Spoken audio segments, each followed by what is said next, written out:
From a small town in the former Transkei to becoming a national voice on economic justice, Dr. Nabisen Molego's story begins with a tennis racket and a lesson in exclusion.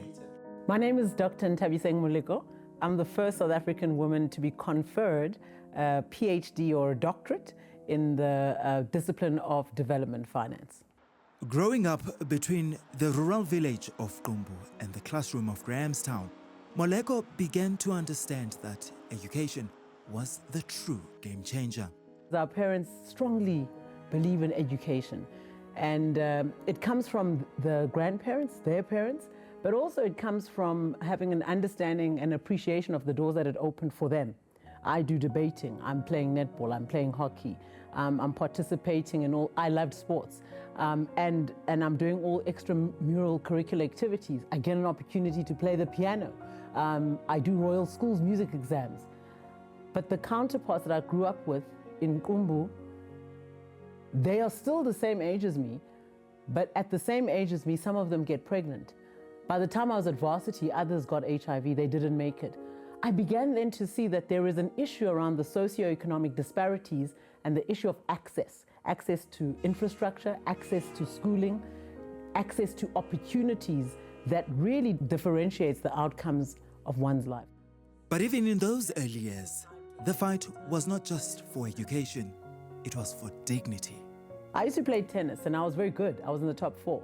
I used to play doubles. I remember I had a doubles partner and there were a couple of us that were very good at tennis. So that was my focus in primary school, amongst other things.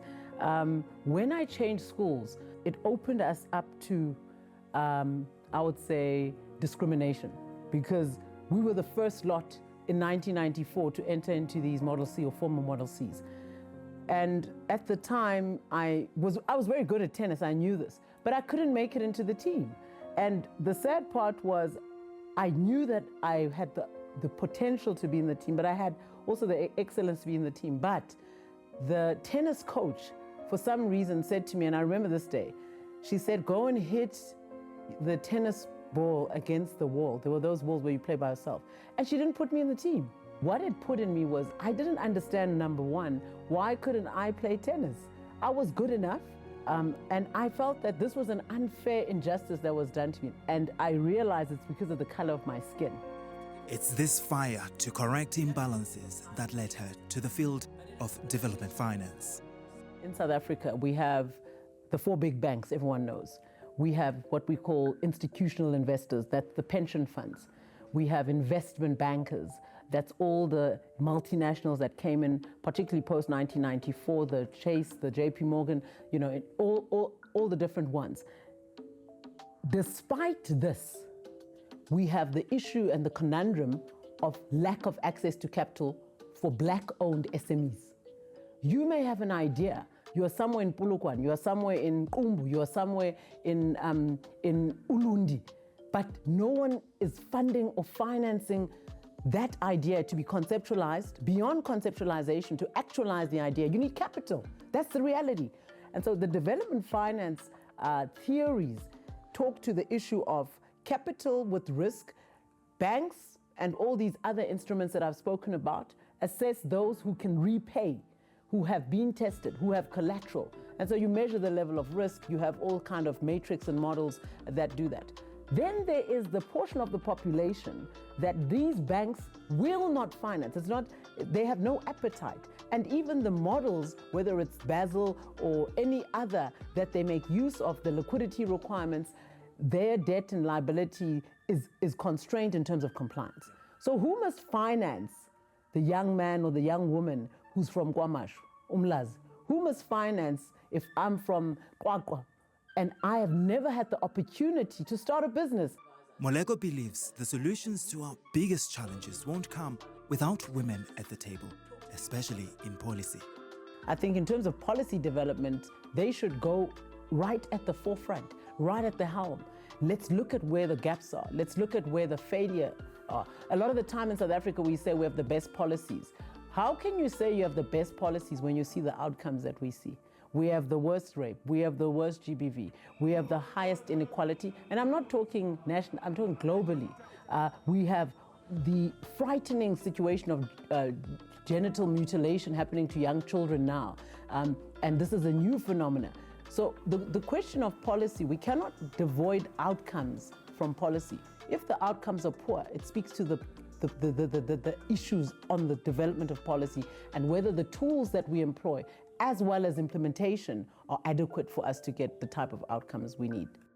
And she believes academics have a vital role to play.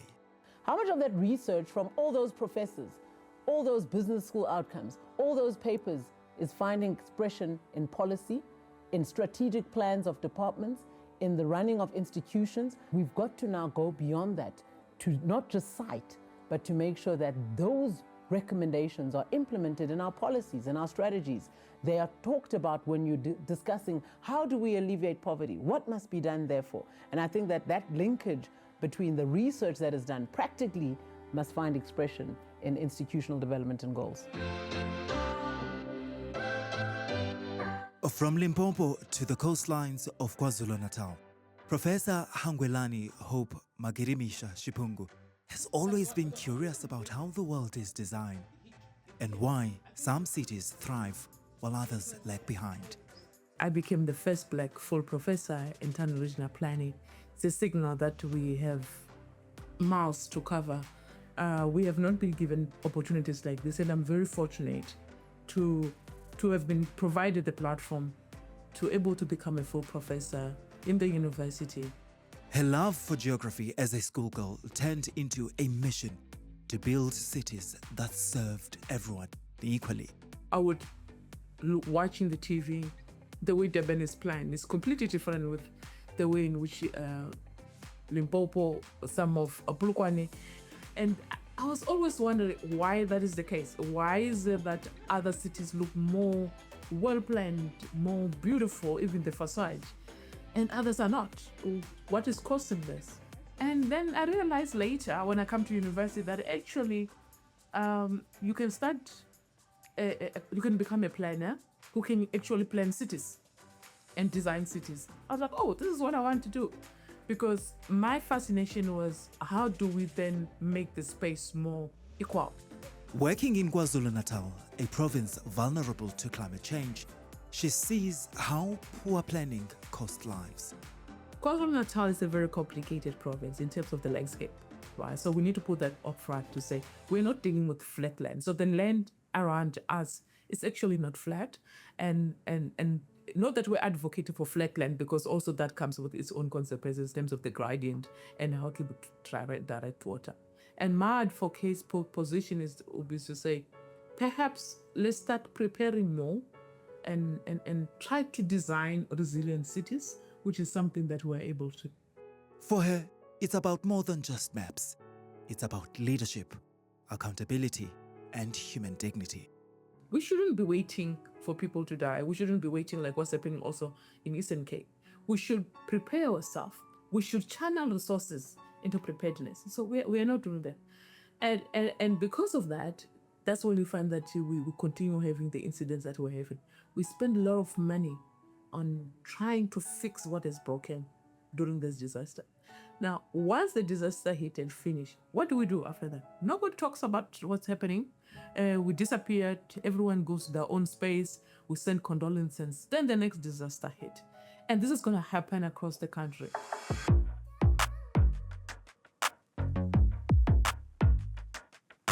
A force of nature in South Africa's academia, Professor Mamokgethi Phakeng is not just passionate about mathematics. She's determined to change how young people, especially girls, see it. So I did a PhD in mathematics education, and that's precisely because I love mathematics. Raised in a family that never labeled certain subjects as hard, Phakeng was given the gift of possibility, and she ran with it. It's the luck of being in a family that never hierarchized subjects. My parents never talked about mathematics as the most difficult, or maybe even insinuated that if you are better at mathematics in the family, you are smarter. In fact, my brother, who's the only one in the family who didn't do mathematics, was regarded as the smartest.